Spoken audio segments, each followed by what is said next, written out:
Greetings and welcome back to the Gypie podcast. We've already had my top three. I'm Chris, this is Jake. Hello. He's had his top three already, and now is Dan's top three. Oh, that's a good start to Elemental. Yeah, great. Dan's top three is up now, so if you want to take it away with your number three. I think I've been a bit more mainstream in my choices, probably knowing that you definitely played all three, I think. I would have thought. Yep. Okay, so first, Xbox, I think it came out on Xbox and 360, but I'm talking about the Xbox version, is Hitman Blood Money. Ah, Hitman Blood Money. I thought about that earlier, because I Yeah. have the newest one, and I played that game so much just to get that Silent Assassin. Yeah. Yeah, every so everyone knows what Hitman is. Yeah. It's just really cool to pretend you're a Hitman, basically. Blood Money is the second or third in the series. It was meant to be the gap between the second one and the third one, I think. And it's definitely the best. First one, I think, is quite bad graphics and things, and the engine's not quite as good, I don't think. I played the second one, I never played the first one, though. Oh, maybe it's the second one I'm thinking of. But Blood Money, it's quite a short game. It's just it's all their closed missions, aren't they? Like closed maps. Yeah. I think it's about 10 of them, maybe. Sounds about right, yeah. You can just do whatever you want, decide whether you just go in guns blazing with your, what are the guns called? The silver ballers or something? Yeah, silver bullets, yeah. Or you can do the Silent Assassin. Silent Assassin's very frustrating, but amazing satisfaction. It feels so good when you do it. Because as you're slowly walking away, you just kind of see like the little objective marker, kind of something has been killed by a piano or whatever. So that's my number three, just for the fact that it's awesome and being assassins. Because I got on the strength of Blood Money, I got the recent one. I can't remember. Yeah, I've seen someone play Absolution. it. I've not played it. I've not heard it's great. Absolution is not a good game. It's just it takes away everything. It almost makes it a linear thing. There's a couple of missions at the beginning where you have to go and assassinate people, but there's it's nowhere near as fun. It doesn't give you as much options. And then after that, it just kind of descends into a linear storyline where you go from one place and carries on to the next. Yeah. And you just have to kill these people to be able to get through this area. And rather than, because the Blood Money, you could just walk around. You could survey the whole map before you even decided what you wanted to do. Yeah. Basically, you didn't have to do anything. No. Basically, until you wanted to. Yeah. I think there was the exception of one or two levels where you're on a timer. Yeah. With you know, this limo's passing through here or whatever. Yeah. And there is sort of a story to Blood Money, I think. Yes, there is. Yeah. It's not that important really, but. And is Blood Money the one where it had the Leon style ending?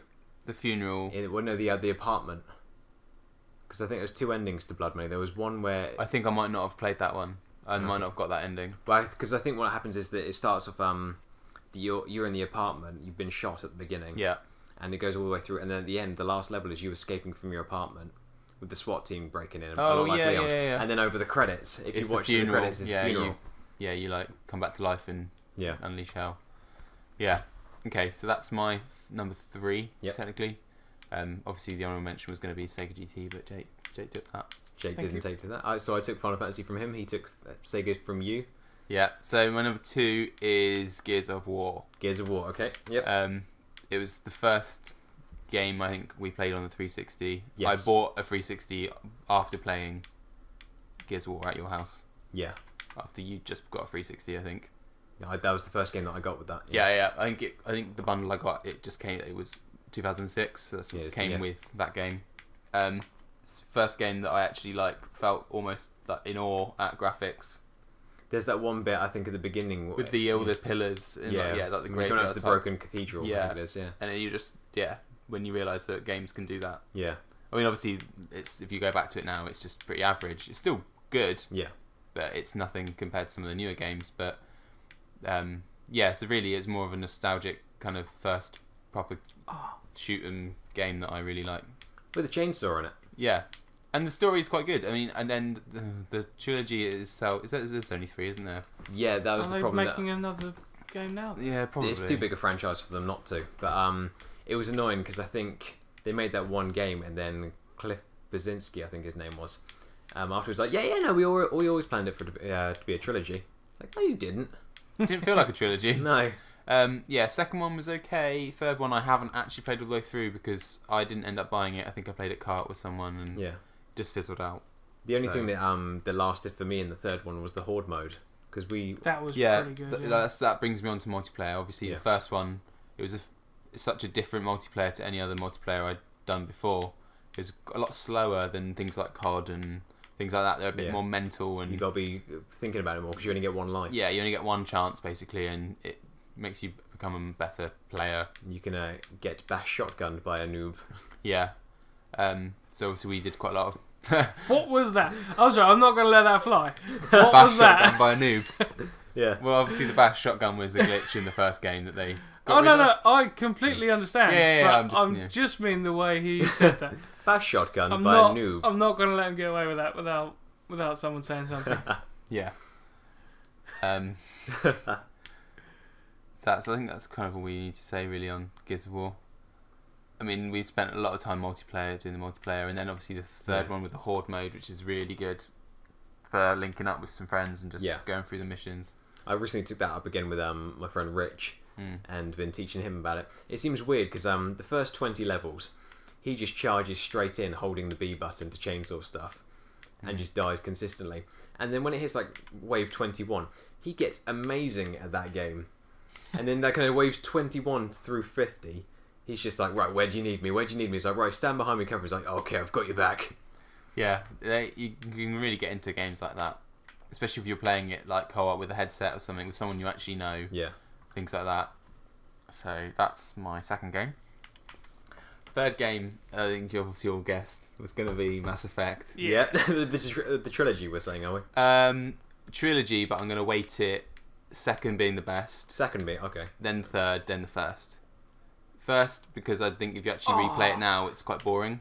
If you to replay through it, the combat's nowhere near as combat's good. quite, and there's a lot of talking, and it's just yeah. But it introduces you to the concept and the actual. When it was the first one in the series and there was nothing else, that was incredible. Yeah. But when you compare it to the second and I suppose the third, it's not quite as good. Second, just because it's just such an immersive world and sci-fi is really my bag. Yeah. And I like those sort of games where you actually have choices and you can get a different story depending, and you play the game a couple of times and have a completely different story. Yeah. Things like that, and where you don't have to play any of the main missions for like days. You can just deal with the side stuff, which is tend to what I would do. And you find out that if you go back to the Citadel with a certain character in your party, then something else will happen, that kind of strange stuff. And then you end up looking up all the different things that you can do online and trying to do them all. So, I think longevity in a game is kind of what I like, so that's... But in terms of choices, I think with a game with so many choices, it was strange that no one ever let Kaiden live. Yeah. No one ever let that guy live. First game, he was always out of it. I don't know what the voice actor did for the next two games, because I don't know of anyone who let that guy carry on. No. Yeah, so yeah, and then we briefly mentioned the sort of the controversy with the third one. Did you get I got the ending that I wanted. I played it, I think what I did is I saved it just before the end, and I played all the endings. Yeah. That's cheating. Yeah. I mean, because as it kind of built up towards the end, I was thinking, this game's going to go this way without spoiling it. I mean, this game's going to go this way. I feel like it's not close enough that it would really spoil it anyway if you haven't played it by now. Yeah. It was always obvious that he was going to die. Yeah.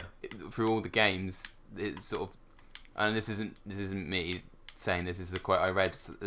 They said that the whole theme of the game was like redemption, self-sacrifice. So if you hadn't got that by the third, you couldn't really have been surprised that you were going to... My shepherd was too pure for that world. You just, He's too precious for that world. You'd be a bit silly not to think that you maybe might die in this film. Yeah.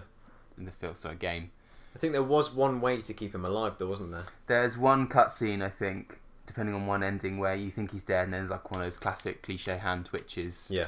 That makes just you think, oh, he could still be alive, I suppose. There was a huge controversy. I don't know enough about the response to it, but they did an extended ending. Yeah, they redid an ending because people complained about the fact he died, and I'm really against that. Well, I think it was because they'd had so many choices throughout the three games that they wanted more than what they got from it, because it pretty much just wrapped it up the same for everyone, with slightly different colours. Yeah, I see what you mean. And people complain about that, but I got the ending that I wanted. I can understand why people were upset with it, because so many choices. I mean, the old Fallout games, it used to come up with at least like a text thing saying, you're gonna, this family that you helped, then blah blah blah blah blah, they did this and this. Yeah. That kind of stuff. So it gave you a little bit backstory and a little bit more closure to the things that you did during the game. and I think people wanted that, but they came up with extended. They had a couple extra scenes in there for the ending. Yeah. I haven't seen them. Yeah, so three is obviously good because it ends the trilogy, and it's